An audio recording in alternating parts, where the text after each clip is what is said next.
उपासना में चलने वाले उपासक को सेवापराध और उप सेवापराध 32 ये 64 इन पर सावधान रहना चाहिए।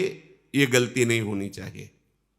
जैसे आप ठाकुर सेवक हैं, अपने घर में सेवा विराजमान किए हुए हैं। अब जैसे आपको ठाकुर जी के दर्शन के लिए जाना है,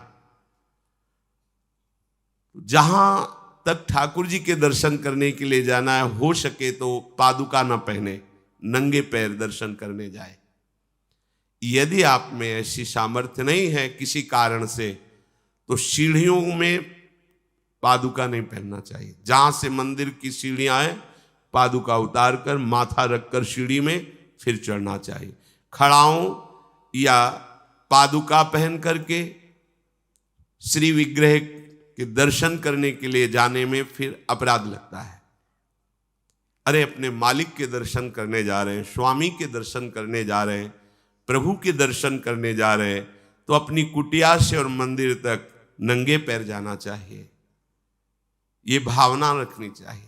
भरत जी जा रहे हैं प्रभु के दर्शन करने के लिए, अयोध्या से पैदल ही चले थे, तो सुकुमार चरणारविंद तो बड़े बड़े फफोके छाले पड़ गए थे। वशिष्ठ जी ने देखा, सबने मिलकर भरत जी से कहा पालकी पे बैठ जाइए।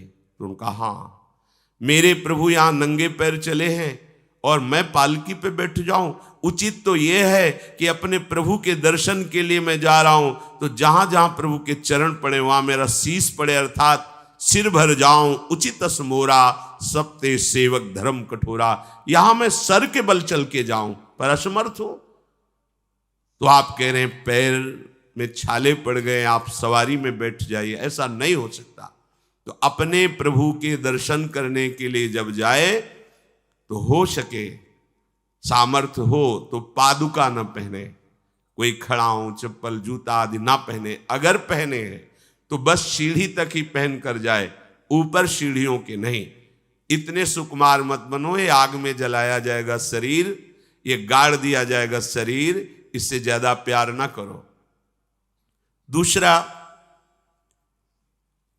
प्रभु के जो उत्सव हैं, कृष्ण जन्माष्टमी, राधा अष्टमी और भी जो भागवतिक उत्सव हैं, यदि आप अपने आराध्य देव का उत्सव नहीं मनाते हैं तो ये सेवापराध है, मनाना चाहिए। 4 लोग मिल करके सुंदर फूलों से पत्रों से श्रृंगार करके प्रभु की जय घोष करनी चाहिए, प्रभु की कथा करनी चाहिए। आपस में बैठ करके भगवान के जन्म अवतार की, लीला अवतार की कथा कहे, नाम कीर्तन करे। अगर ऐसा नहीं करता तो ये अपराध है। तीसरा, प्रभु या गुरुदेव के सामने जाकर प्रणाम न करना, यह अपराध है। जय बार सामने जाए तय बार प्रणाम करे। अगर आप अस्वस्थ हैं, आपका शरीर काम नहीं कर रहा, तो हाथ जोड़कर सर झुका दीजिए, नहीं तो पंचांग या साष्टांग प्रणाम कीजिए। जय बार गुरुदेव से मिले, जय बार प्रभु के श्री विग्रह के सामने जाए, तय बार प्रणाम करें। अगर अपनी कुटिया में भी प्रभु विराजमान है तो जय बार उनके सामने, इससे दासत्व पुष्ट होता है, प्रभु की कृपा प्राप्त होती है, प्रणाम करें। चौथा, यदि आप अपवित्र हैं, शौच में गए हैं और वहां वैसे ही वस्त्र पहने हुए जिसमें आपने शौचालय में प्रवेश किया, शौच किया, उन्हीं वस्त्रों से अपवित्र दशा में प्रभु के सामने नहीं जाना चाहिए। इसीलिए हमारी बुद्धि मलिन हो जाती है, कोई सिद्धांत समझता ही नहीं है। जो शौचालय है उसमें उतने ही वस्त्र पहन कर जाएं जितने हम धो सकते हैं। अगर आपको बार बार शौच लग रही है तो आप कमर से जरूर स्नान करें, यहाँ से हाथ धो लीजिए, कुल्ला कीजिए, नाक आंख कान इन छिद्रों को पवित्र कीजिए और वही वस्त्र पहनिए, या उनका हो, नहीं तो जो अन्य वस्त्र हैं, आजकल तो सुविधा है, कोई बाहर तो जाना नहीं होता, वस्त्र उतार दीजिए, उतना पहनिए जितना धो सकते हैं। यदि आप ठाकुर सेवक हैं भजन करने वाले हैं, ये पवित्रता नहीं रखेंगे तो जहां जो कुछ भी छुएंगे सब अपवित्र हो जाएगा, और अपवित्र बुद्धि भगवान में नहीं लगती, ओ मलिनता छा जाती है। अब ये आज का जो नया समाज है, शास्त्र पवित्रता को जानता ही नहीं है तो स्वीकार क्या करेगा, और बिना पवित्र हुए हमारे विचार पवित्र नहीं होते।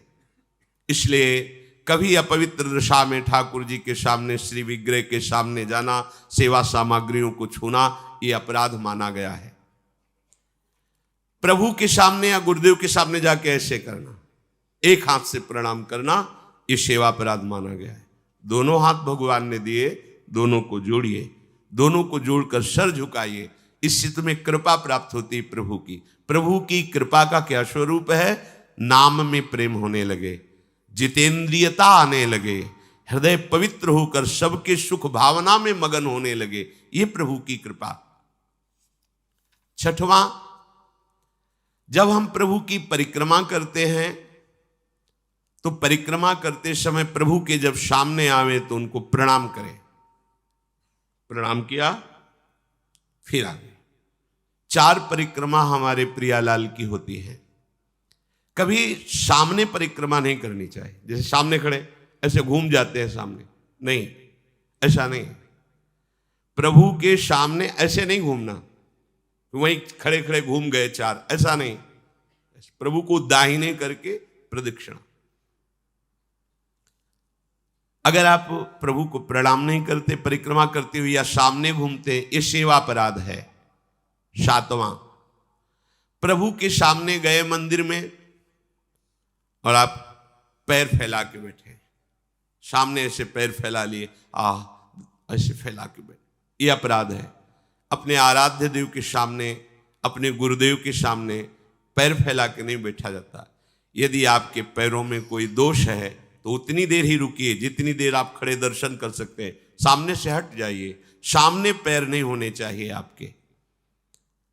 8वां, प्रभु के श्री विग्रह के सामने दोनों घुटनों को ऊंचा करके अपने हाथों से लपेट कर बैठना, ऐसे ऐसे घुटने दोनों खड़े करके ऐसे जैसे बांध कर ऐसे ऐसे बैठना सेवा अपराध है। प्रभु के श्री विग्रह के सामने,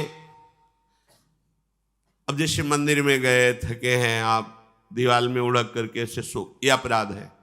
प्रभु के श्री विग्रह के सामने उतनी देर ही टिको, बस जितनी देर आप सावधान है, नहीं बाहर निकल जाओ, एकांत सेवन करो।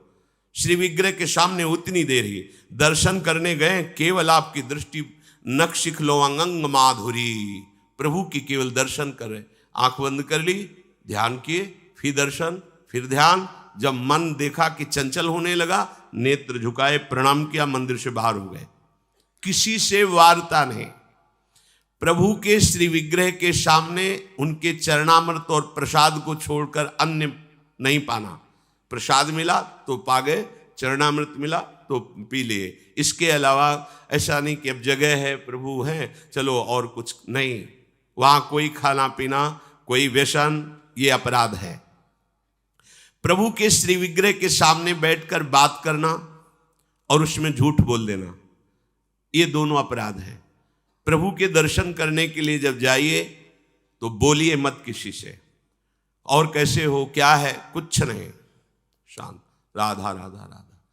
भैया बात करनी तो बाहर मिलना, यहाँ नहीं, यहाँ हम दर्शन, आप भी दर्शन कीजिए और हट जाइए उससे।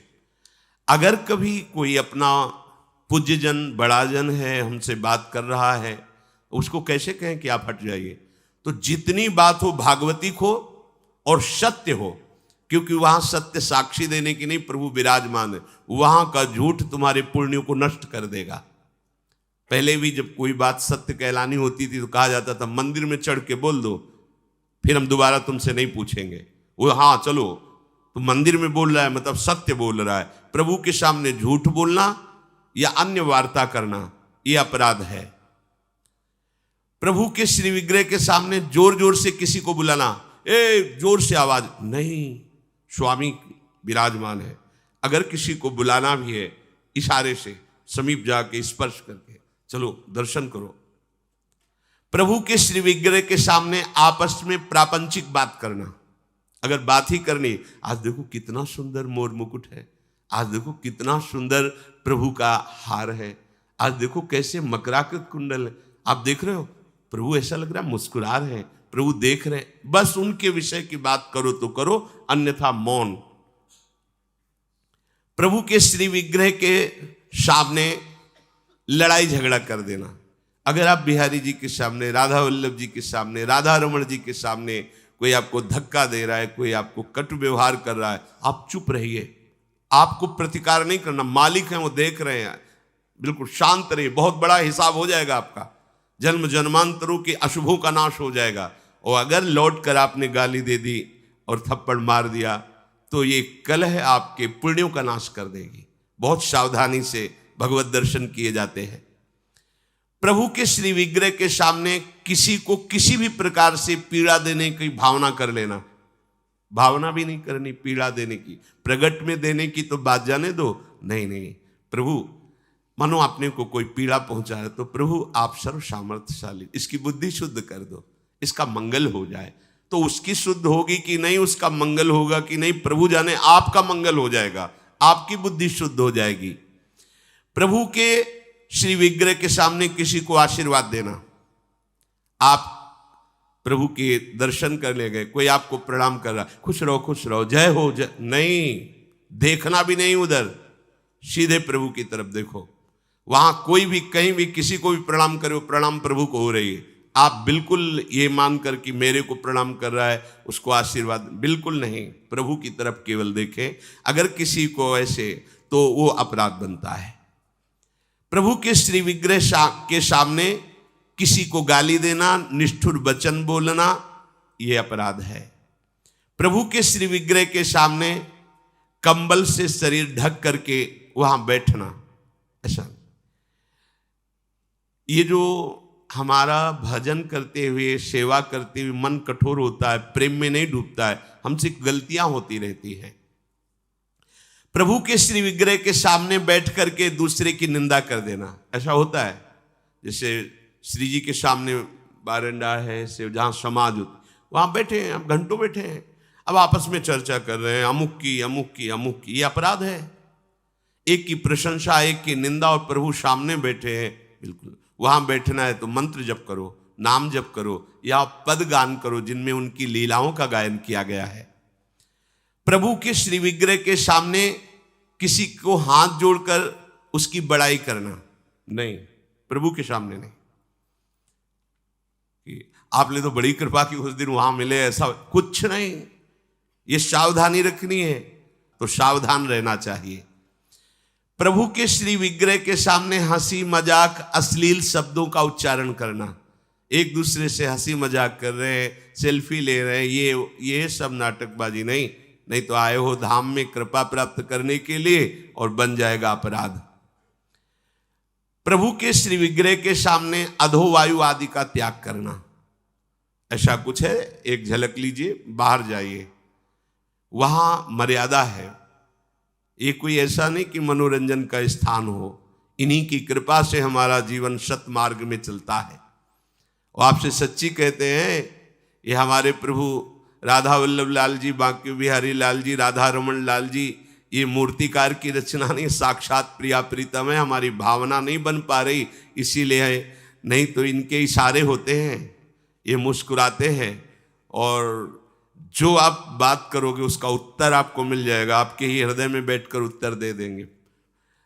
कई बार ऐसी प्रभु की तरफ से इशारे होते हैं कि साक्षात प्रभु विराजमान है, बस आपकी भावना जाकी रही, भावना जैसी प्रभु मूर्ति देखी तिन तैसी।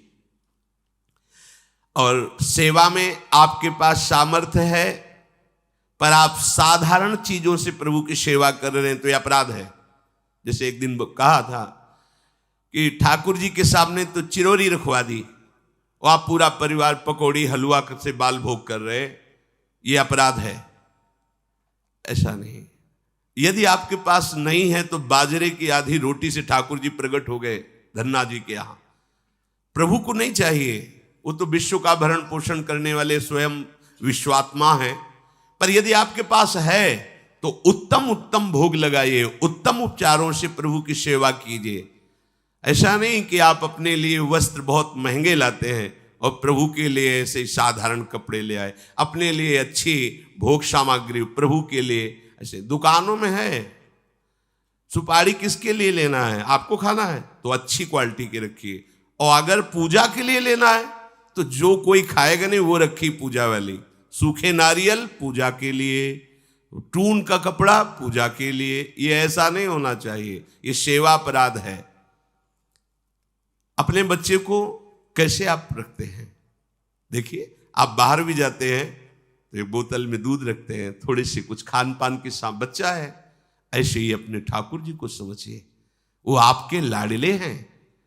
जो आप जल पिलाओगे वो जल पिएंगे, जो आप भोग लगाओगे भोग लगाएंगे। सेवा विग्रह में प्रभु आपके अधीन है। अगर सेवा विग्रह में आपने ऐसा बर्ताव किया जो नहीं होना चाहिए तो आपका हृदय कठोर हो जाएगा, आपकी भक्ति बाधित हो जाएगी। वैसे भी आसक्ति होनी चाहिए। जो सेवा विग्रह आपको प्राप्त हुआ उसमें आसक्ति होनी चाहिए। अच्छे से अच्छे पदार्थ देखकर मन ललचा जाए कि मेरी सामर्थ्य तो नहीं, पर अगर सामर्थ्य होती तो आज प्रभु को ये भोग लगाते, आज प्रभु को ये पहनाते, तो आप ये समझो आपको उसका फल मिल गया। चढ़ा नहीं पाए, समर्पित नहीं कर पाए, पर उसका फल आपको मिल गया, क्योंकि आपने विचार किया ना, भावना की ना, और प्रभु भाव ग्रहण करते हैं। प्रभु को बिना अर्पित किए किसी भी वस्तु को खाना पीना यह सेवा अपराध है। यदि आप गुरुमंत्र लिए हो, ठाकुर सेवा विराजमान किए हो और आप बिना अर्पित किए पाते हैं तो अपराध है। एक बार नंदगांव ब्रज भक्तों के चरित्रों में है, अगर आप बिना भोग लगाए पाते हैं, बिना भोग लगाए जल पीते हैं, जल भी पीना है तो आप अपने गुरुदेव का स्मरण करके नाम लेकर ही जल पीजिए, उनको भाव से अर्पित करके। भोग पाइए तो अर्पित करके। अगर आप अर्पण नहीं करते तो इसमें अपराध बनता है। ये आपकी बुद्धि को भ्रष्ट कर देगा, मलिन कर देगा। बिना भोग लगाए कुछ नहीं पाना। अगर ऐसा नियम रखोगे तो तुम्हारी बुद्धि रोज का रोज भक्ति के रंग में रंगती जाएगी, हृदय द्रवित हो जाएगा। बिना अपने आराध्य देव को अर्पित किए हुए कुछ भी नहीं स्वीकार करना। अगर हमें वस्त्र भी पहनना है तो पहले प्रभु को अर्पित करना है। अगर ऐसी भावना रखोगे तो बहुत जल्दी प्रभु कृपा करके अपनापन आपके हृदय में प्रकट कर देंगे। जो सबसे बड़ी सिद्धि है कि श्री जी हमारी, लाडली जो हमारी, ये भाव आ जाना, हमारे माई श्यामाजू को राज, ये सबसे बड़ी सिद्धि हृदय में आ जाना। जैसे मीरा जी कहते, मेरे तो गिरधर गोपाल दूसरो न कोई। प्रभु को निवेदन किए बिना कोई भी वस्तु खाना पीना ये सेवा अपराध है। और जो ऋतु में सबसे सुंदर फल है, जो अनुकूल मौसम के है, वैसे ही सेवा करनी चाहिए। सर्दी है, थोड़ा गुनगुना जल, वो पदार्थ भोग में लगाएं जो सर्दी दूर करते हैं, क्योंकि आप जैसी भावना करेंगे प्रभु वैसा ही आपको अनुभव कराएंगे। अब कोई कल पूछ रहा था कि पानी बदलना चाहिए क्या प्रभु के लिए? एक गिलास में रख दिया, 24 घंटे ऐसे रखा है, उसको बदलना चाहिए, तो ये सेवा हो रही क्या? अरे भाई, पानी थोड़ी रखने के लिए है, वो तो समय समय से पिलाना है। और जब शयन कराते हैं तो 2 लड्डू रख दिए, जल रख दिए। जब उत्थापन किए तो उस प्रसाद को विराजमान प्रसादी स्थान में किया, फिर नवीन भोग लगाया उत्थापन का। ऐसे थोड़ी कि सुबह चिरौरी और पानी रख दिया और शाम तक वैसे रखा हुआ है, ये सेवा नहीं कहते, तो प्रमाद स्थिति है। देखो, गांव गली की सेवा वाली बात अलग है, यहां प्रेम की उपासना की बात है, शरणागति की परिपक्वता की बात है। सुंदर सुंदर फल वस्तुएं आई और आपने उनको पा लिया एक लेके, और फिर कहा कि भोग लगा देना, यह अपराध है। अब इसी में एक सावधानी की बात बता रहे हैं। गिरिराज जी की दंडोती परिक्रमा सदगुरुदेव भगवान के साथ लगा रहे थे। जब मानुषी गंगा में पहुंचे तो वहीं पास में सहतूत बिक रहे थे। महाराज जी ने कहा, श्री जी की इच्छा है, सहतूत लाओ। सहतूत लाए, वो इतने इतने खटमिठे से होते। मानुषी गंगा में उनको धोए। महाराज जी ने भोग पात्र में रख करके इतने दिए, बोले पाओ। महाराज जी श्री जी को, बोले ऐसे थोड़ी श्री जी को पवा देंगे, पहले बताओ खट्टे तो नहीं ज्यादा। तो महाराज जी अपराध तो नहीं लगेगा। बोले देखो हमारे यहाँ प्रेम की उपासना है, हम हर वस्तु को पहले स्वयं चख के देखते हैं, अगर हमारी लाडली जी के लायक नहीं तो हम भोग नहीं लगाएंगे। अब ये ज्ञान तो हमें पहले था नहीं, क्योंकि पहले था कि बिना भगवान को प्रभु को अर्पित किए हुए एक किनका भी नहीं, क्योंकि सबसे पहले प्रभु। लेकिन ये इससे भी श्रेष्ठ बात है, हमारे लाडली लाल को कहीं ऐसा कोई भोग न लग जाए जो दुखद हो, तो हम पहले कढ़ी चावल रोटी सब सामग्री बनी। अब हम देखेंगे, पहले एक चम्मच निकाले, अलग लिए, हाँ कढ़ी ठीक है, बहुत सुंदर, ठीक, आज थोड़ा नमक कम है, थोड़ा सा और मिला देते हैं, या चीनी कम है खीर में, थोड़ा सा और मिला, फिर हाथ धोया, आचमन किया, फिर वहां से उसको ठीक किया और फिर भोग लगाया। ये प्रेम की उपासना की। यहां जो बात कह रहे कि अच्छे अच्छे फल लेके उठाए खा लिए, हाँ अपने स्वाद बुद्धि से अपने उदर पर पोषण के लिए यदि आपने ले लिया है, तो अब आपने कोई भोग सामग्री, लड्डू या पेड़ा रखे हुए हैं श्री जी के लिए, रोज भोग लगता है, और डिब्बा को खोला है, प्यास लगी है, एक पेड़ा लिया, पानी लिया, और वो अमनिया नहीं रह गया। अब आपने ले लिया, पहले तो अपराध लगा कि आपने अमनिया पाया, दूसरा सारा वो पदार्थ जो रखा था वो सब बेकार हो गया, श्री जी के भोग लायक नहीं। बहुत होश में सेवा में प्रभु के श्री विग्रह के सामने पीठ करके बैठ जाना। सामने श्री जी विराजमान है तो उनके सन्मुख होकर के बैठिए या साइड में बैठिए, ठीक उनके सामने पीठ नहीं होनी चाहिए। प्रभु के श्री विग्रह के सामने किसी को प्रणाम करना, जैसे श्री जी के दर्शन करने राधा वल्लभ जी के गए हैं तो आंख बचाइए, किसी को आंख ना मिलने पावे, बड़ा छोटा कोई भी, बस मन से सबको प्रणाम, बस सीधे प्रभु से आंख मिला लीजिए। अगर वहां गुरु जी पधारते हैं या गुरु स्वरूप महापुरुष कोई पधारते हैं तो श्री विग्रह के सामने से हट जाइए और दूर हो करके फिर उनको लक्ष्य करके प्रणाम कीजिए, पर सामने नहीं। जैसे ऐसे सामने दर्शन कर रहे हैं तो उसमें हम प्रणाम करेंगे तो उनकी दृष्टि हमारी तरफ आएगी, तो हमारे द्वारा ये बाधा पड़ गई उनकी एकाग्र। और दूसरी बात, शास्त्र मर्यादा भी है प्रभु के साथ। अगर आप प्रणाम करते हैं तो कई बार हमने देखा है कि जैसे सदगुरुदेव भगवान दर्शन कर रहे हैं तो हिम्मत ही नहीं थी कि प्रणाम कर लो, क्योंकि उन मतलब वो उनकी कृपा से मन पर इतना शासन था, बिल्कुल पीछे साइड में उनके सामने जाने की, क्योंकि वो आंख जब मिल रही तो फिर बीच में नहीं। जैसे कभी अचानक ऐसा प्रणाम मुद्रा में हुए तो बाहर निकल के कह दिया कि श्री जी के इस दरवाजे से लेकर उस दरवाजे के बीच में कभी भी ये व्यवहार वृत्ति नहीं होनी चाहिए, ये प्रणाम नमस्कार, ये बातचीत लेना देना बिल्कुल नहीं, चाहे हम हो या कोई हो। तो अब उनका आदेश, तो ऐसे नेत्र से प्रणाम किया अपने दर्शन। श्री जी के सामने, श्री विग्रह के सामने किसी को प्रणाम ना करना, श्री जी के सामने प्रणाम ना करवाना और प्रणाम ना करना, केवल श्री जी को प्रणाम करना। हाँ गुरुदेव हैं तो उनको मानसिक प्रणाम कर, लेकिन उनसे भी प्रार्थना करना, बातचीत करना, कोई सलाह लेना या कोई चर्चा करना निषेध किया जा रहा है। कुशल प्रश्न, उनका स्तवन आदि, क्योंकि उनको विघ्न पड़ेगा। हमारी श्री जी में गुरुदेव में अंतर नहीं, लेकिन इस समय गुरुदेव की दृष्टि श्री जी में है। अगर हम जरा भी बातचीत की, प्रणाम कर रहे तो उनकी चित्तवृत्ति, उनकी दृष्टि हमारी तरफ आएगी, ये हमारे द्वारा अपराध बन गया। हम उनको सुख प्रदान करने के लिए हम छुप जाएं कि वो हमें देखे भी ना और वो श्री जी को देखे। अपने मुख से अपनी प्रशंसा करना ये सेवा अपराध के अंतर्गत है। सेवक को कभी स्वामी के सिवा किसी की प्रशंसा नहीं करनी चाहिए, ना अपनी ना पराये की, केवल अपने आराध्य देव की बात। किसी की भी निंदा करना बिल्कुल नहीं, ये तो घोर अपराध वृत्ति है। पर निंदा के किए ते आवत नहीं कछुआत, मूर्ख पर्वत पाप को ले चल अपने साथ। अगर हम किसी की निंदा कर रहे हैं तो उसके सारे पाप हमारे पास आ रहे हैं, ये आप सच्ची समझ लीजिए। बिना पाप कर्म किए, पाप का बोझा आपके माथे पे लद जाएगा यदि आप किसी की भी निंदा करते। काहे को इतना बड़ा घाटा करते हैं? तो निंदा तो नहीं करते पर सुन लेते हैं, कोई कहता तो दोनों का एक ही फल है, कथन श्रवण का एक ही फल है।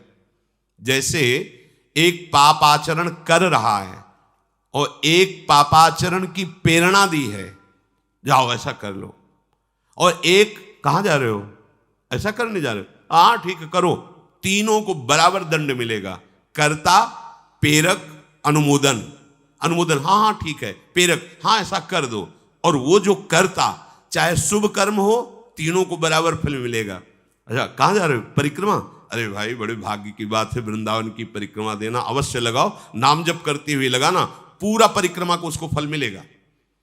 अच्छा बैठे क्या कर रहे हो, 2-3 घंटे आप ऐसे बातचीत में नाम कीर्तन करते हुए परिक्रमा लगाओ ना वृंदावन के, चलो छाह लगाते, ये प्रेरणा हुई, वो अनुमोदन हुआ और वो परिक्रमा लगा रहे, तीनों को बराबर फल मिलेगा। ऐसे ही पाप कर्म में है, कर्ता, प्रेरक, अनुमोदन, तीनों को बराबर दंड मिलता है। ये हुए 32 अपराध सेवा के, और 32 उप अपराध। राजा के अन्न का भक्षण करना उप अपराधों में आता है। यदि वो वैष्णव नहीं, भगवत प्रेमी नहीं है, तो राजअन्न को निषेध माना गया है। अंधेरे में श्री विग्रह को रखना, जहां श्री जी विराजमान है वहां एक दीपक ही चाहे जल ले, लेकिन जलना चाहिए, प्रकाश रहना चाहिए। अगर प्रभु शयन भी कर गए तो भी एक दीपक जलना चाहिए। अब तो दीपक की बात ही क्या है, अब तो लाइट व्यवस्था है, तो छोटा सा प्रकाश का ऐसा। जो गुरुदेव ने नियम दिए हैं उन नियम के अनुसार आपकी दिनचर्या होनी चाहिए। मनमानी नहीं, ये मनमानी दिनचर्या का फल होगा गुरु की प्राप्ति, पर भगवत प्राप्ति होगी गुरु प्रदत्त दिनचर्या से। प्रभु के मंदिर में उत्साह पूर्वक प्रभु की सेवा करना, घंटा नाद करना, शंखनाद करना, मृदंग नाद करना, ऐसा कोई भी अभक्ष वस्तु प्रभु को निवेदन करना ये निषेध है। भगवान ने सब बनाया है तो भगवान को सब हम भोग, हम तो प्याज लहसुन का भी भोग लगा देते, कुछ लोग कहते हैं ये अपराध है। बिल्कुल नहीं, सात्विक भगवान ने आदेश किया है, सात्विक वस्तुओं का भोग लगाइए, इसीलिए निषेध किया जाता है, आप ये मत खाइए, आप ये मत खाइए। अरे क्या है, इतनी सी जिह्वा है, यहां से स्वाद खत्म है, यहां से स्वाद है नहीं, केवल इतनी जिह्वा में जितनी देर रहेगा उतना ही स्वाद है।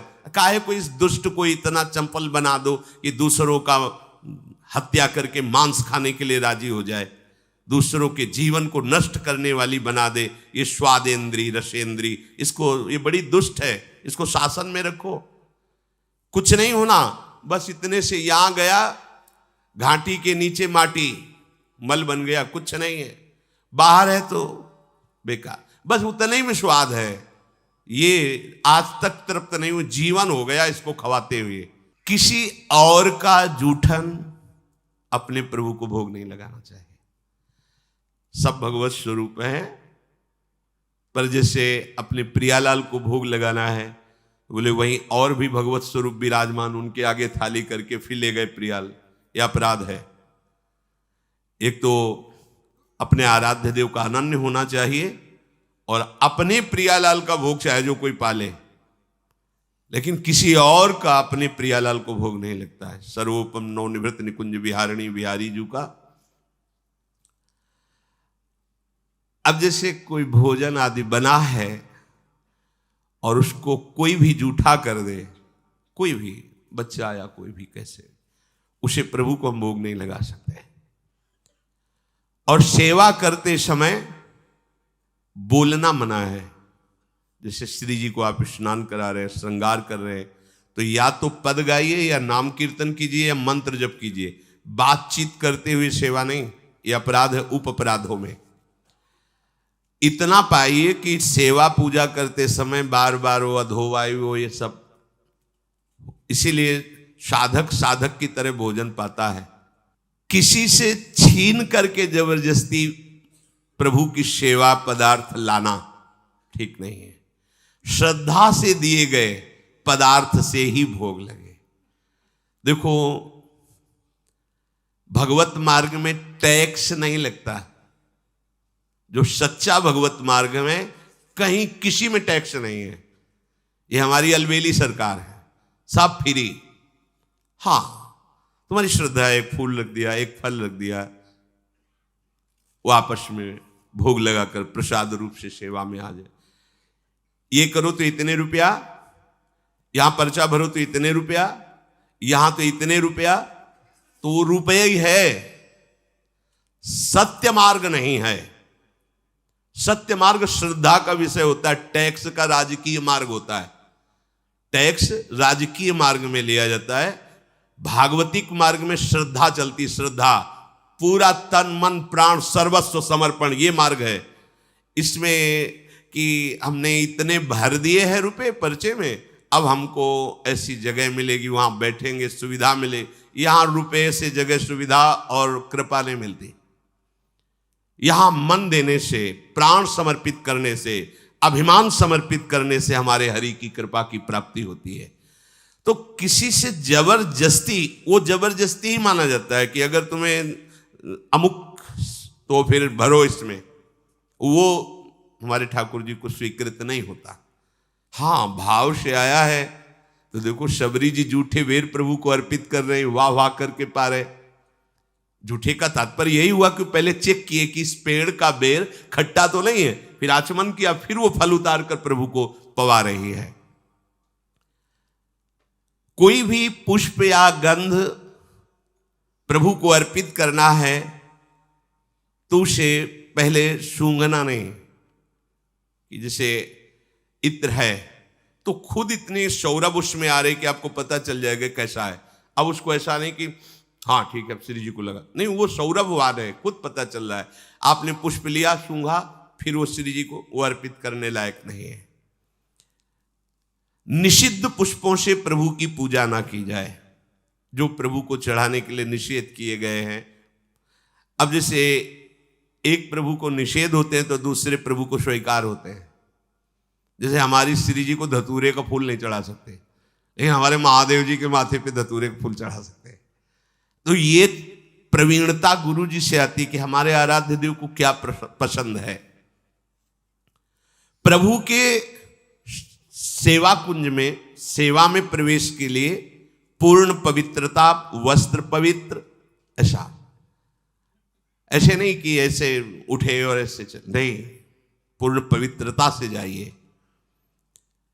अगर कहीं आपने गृहस्थ धर्म का भोग किया है तो वो वस्त्र पूर्ण रूप से धुल करके पवित्र होकर के ही, उन स्थिति में कभी स्पर्श नहीं करना चाहिए घर के ठाकुर को भी। रजस्वला धर्म में माताएं बहनें होती, 3 दिन तक सेवा से अलग रहकर भजन साधन करें, भगवत चिंतन करें, लेकिन भगवत सेवा में कोई भी जो वस्तु आने वाली उसका स्पर्श न करें। जो अखंड ब्रह्मचारिणी है, वैराग्य भावना से युक्त है, तो उन्होंने अपने जीवन को ही प्रभु को दे दिया, गृहस्थ धर्म को स्वीकार नहीं किया, इसलिए परम पवित्र भगवत भावना में निरंतर सेवारत है। प्रभु को जो दीपक भी स्पर्श करना है उसको अपने प्रयोग में न लावे। प्रभु को कभी किसी शव के साथ यात्रा करना, स्पर्श करना, श्मशान में जाना, तो वस्त्र सहित स्नान करके ही अपने सेवा भवन में प्रवेश करना। अब यहां एक और रहस्य, यदि वो वैष्णव है, विरक्त संस्कार से युक्त है, तो इसके प्राण चले गए हैं, तो शरीर स्पर्श से आप पवित्र होंगे, ना कि स्नान करने की जरूरत है।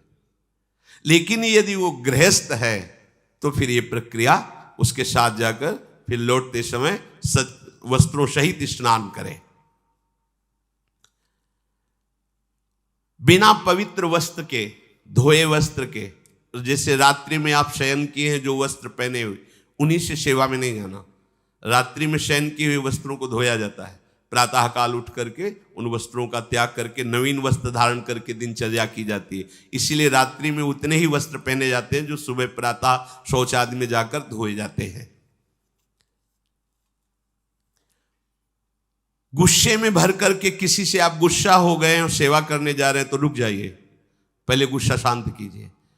क्रोधावेश में अंदर मत जाइए सेवा में। लाडली लाल की सेवा करनी, पहले बाहर बैठिए, कोई पद उच्चारण कीजिए, नाम चिंतन कीजिए, अपनी गुस्सा को शांत कीजिए। कभी भी किसी तरह से किसी पशु का मांस, पक्षी का मांस या कोई नशे वाली वस्तुएं कभी भी सेवा भवन में प्रवेश ना होने पावे। जैसे कई गृहस्थ जन है कहते हैं कि हमारे यहाँ वो लोग नहीं मानते और रसोई ऐसी बनाते हैं मांस आदि की, तो मुझे क्या करना चाहिए? देखो, वो पात्र स्पर्श करने लायक भी नहीं है भगवत सेवक जनों के द्वारा, जो अपने सदगुरु की आज्ञा में रहते हैं, श्री जी की सेवा करते हैं।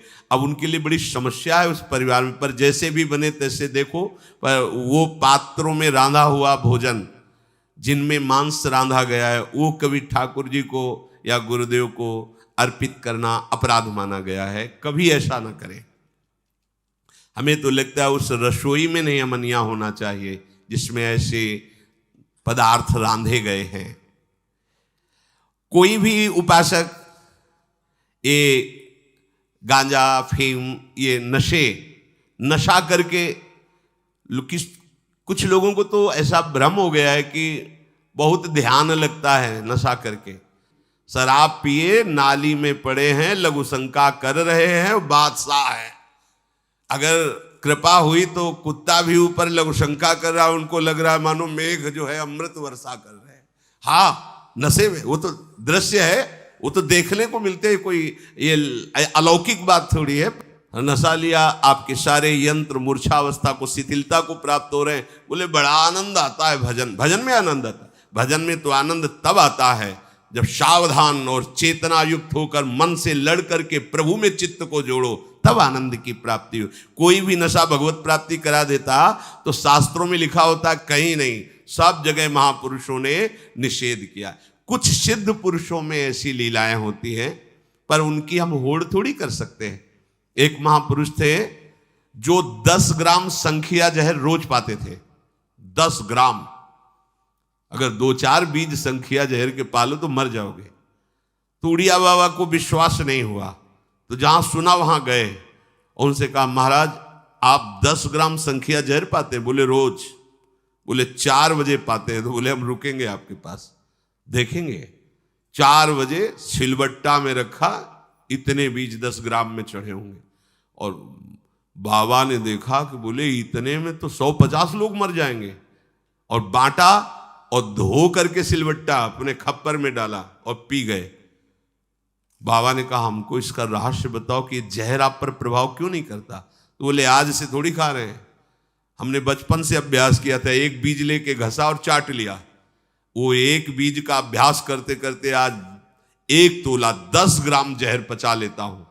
ये संतों की लीलाएं होती। कई ऐसे महापुरुष होते हैं जिनमें ये बातें देखी जाती है, पर वो बात साधक को नहीं स्वीकार करनी। वो सिद्धावस्था को प्राप्त महापुरुष क्या लीला करते हैं। अभी कल के सत्संग में था, उपनिषद में आचार्य गुरुदेव अपने शिष्य से कहते हैं, जो मेरे आचरण शास्त्र से प्रमाणित हो वही आचरण करना, सब मेरे आचरण अनुकरण मत करना। भगवान शंकर जगत गुरु हैं। हलाहल विष पान किया, गले में रोक लिया, हम एक घूंट पानी नहीं रोक सकते। एक बूंद घाटी द्वार में चला जाता है तो खोक खोक करने लगते हैं। समुद्र मंथन के द्वारा निकला हुआ हलाहल विष भगवान गले में रोक गए। शरीर में तेल आदि लगा करके भगवान की सेवा में जाना निषेध किया गया है। तेल लगाने का ऐसा स्वरूप है कि नहाने के पहले आप लगा सकते हो, नहाने के बाद रज लगाओ वृंदावन की, तिलक लगाओ और फिर श्री जी की सेवा में जाओ। तो इन अपराधों से मुक्त होकर के हमारी सेवा भावना पुष्ट होती है।